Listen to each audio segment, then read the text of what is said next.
Hey everybody, welcome to our first summer reading Take Home Crafts. This is your tutorial. This is Carissa from the Richton Park Public Library talking.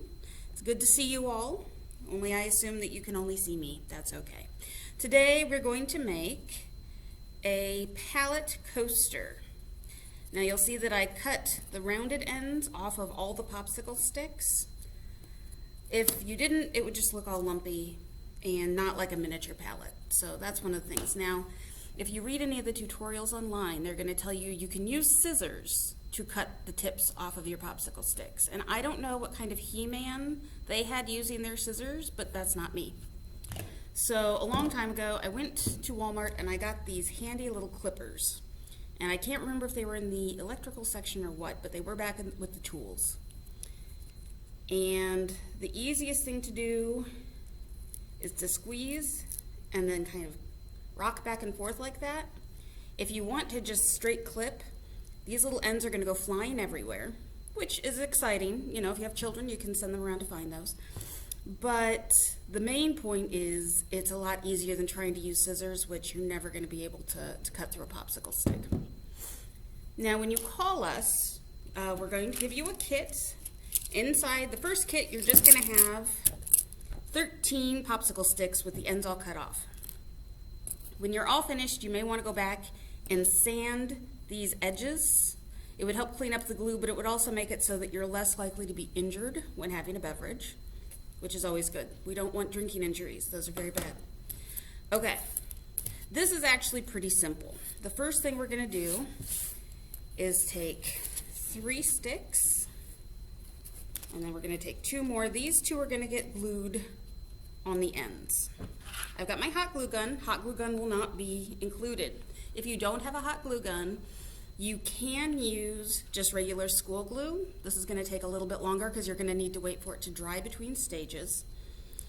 It shouldn't be that hard. It's just going to take a lot of patience. So first thing, just put a little bit of glue.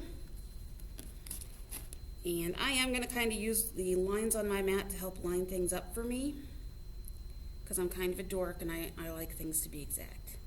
The nice thing about hot glue is it sets really fast. Now I can go on to the next one. Again, I'm just going to kind of roughly line up, and it's about halfway. We have a lot of, this is an art, not a science, so we're not going to be as exact with this as we will with a couple of the future crafts. But you're still going to get a nice kind of rustic coaster when you're all finished. The other nice thing is you can paint these to look however you want. So you can paint them to match your decor, or if you want them to really stand out. Now, you do want to think about putting a wet drink on it, so you don't want to have some kind of dye that's going to bleed when it gets wet, or else you're going to have that all over your house. Okay, so now we've got the 2 sides of our palette. We have the base. It's not exact. Again, this is an art, not a science. I'm not going to worry about this too much. The next thing I'm going to do is put glue on the end of 1 stick. I know it's hard to see. I'll move my hands. 1 on each end, and then we'll put 1 in the middle. And this is one of those things you can kind of plan a little bit ahead if you want. We have a couple of options for, after we get the middle crossbar, we can decide how many pieces we want to have between each palette, or between each section.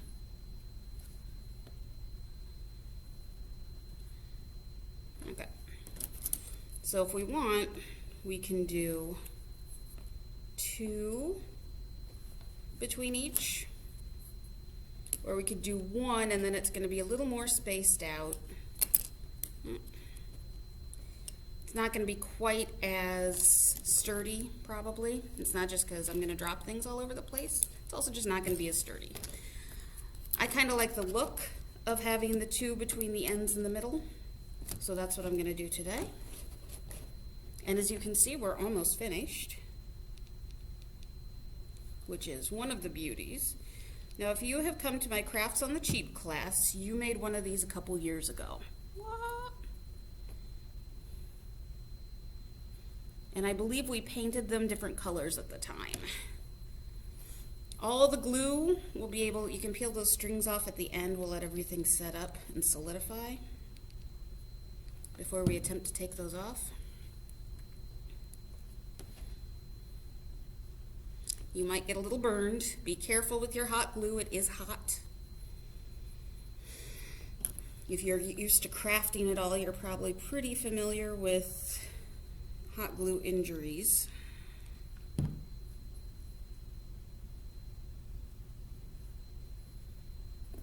Okay, one more, and we are finished. It was pretty easy. Like I said, this probably only took about 5 minutes. The longest part I already did for you by cutting the ends off the popsicle sticks. You have one popsicle stick left. I'd rather give you one more than have you be short one. Be sure to turn off your hot glue gun so when you pick it up in a little bit, it doesn't burn you. And like I said, come back at this with some sandpaper or with a fingernail file and kind of, these are a little rough, so you can smooth those out. You can paint it any colors. You could probably mark on it with magic markers or washi tape or whatever you want. And now you are ready to hold your coffee. All right, thank you guys all for coming. You can do this with any sort of popsicle sticks. These are craft sticks that we purchased, but if you have kids at home or you yourself just really enjoy popsicles, I'm going to encourage you to go out and get more popsicles so that you can make a whole set of these coasters. It's going to take 12 to 13 per coaster. All right, you've got a whole summer worth of eating popsicles. Just go and enjoy. Have a great afternoon, and we'll see you next week. Bye.